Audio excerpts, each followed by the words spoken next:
Hi అండి. నమస్తే. This is doctor Mounika from smile dental. ఇప్పుడు రీసెంట్‌గా మనం టీవీలో చాలామంది చూస్తున్నాం కదా! అప్పుడే పుట్టిన బేబీకి కూడా టీత్ ఉంటున్నాయని. అది తెలుసుకోవాల్సిన విషయం ఏంటంటే అది నార్మలే.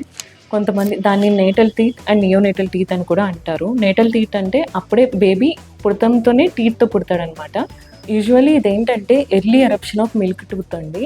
అయితే దీనివల్ల పేరెంట్స్‌కి కొన్ని డౌట్స్ ఉంటాయి. ఇది నార్మలేనా? బేబీకి పెయిన్ ఉంటుందా? లేకపోతే దీనివల్ల ఫర్దర్‌గా ఎటువంటి ఇష్యూస్ ఉంటాయా అని.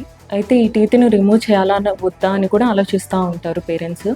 అయితే కొంతమంది పిల్లల్లో ఈ టీత్ అనేవి డిఫాల్ట్‌గా లూజ్‌గా ఉంటాయండి. లూజ్‌గా ఉంటాయి. అది తీయటానికి కూడా ఈజీగానే ఉంటుంది. అలాంటి వాటిని రిమూవ్ చేసేయమనే చెప్తాము.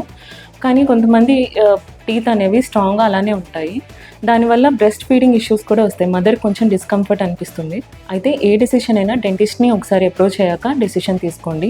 నార్మల్‌గా స్టేబుల్‌గా గట్టిగా ఉన్న టీత్ అయితే రిమూవ్ చేయమని చెప్పము. లూజ్‌గా ఉన్నదైతే అప్పుడు డెంటిస్ట్ డెసిషన్ బట్టి అండ్ క్లినికల్‌గా చూసిన దాన్ని బట్టి మీకు డెసిషన్ అనేది ఉంటుంది. సో పేరెంట్స్ పానిక్ అవ్వకండి. ఎర్లీగా కన్సల్టేషన్ తీసుకోండి. ఎర్లీగా బేబీ స్మైల్ మీద కాన్సంట్రేషన్ చేయండి. మీకు ఎటువంటి దంత సమస్యలున్నా మీ నియరెస్ట్ స్మైల్ డెంటల్ క్లినిక్‌కి విజిట్ చేయండి. మరియు ఇలాంటి హెల్త్ ఇన్ఫర్మేషన్ కోసం మా డాక్టర్‌ని సబ్స్క్రైబ్ చేసుకోండి. Thank you.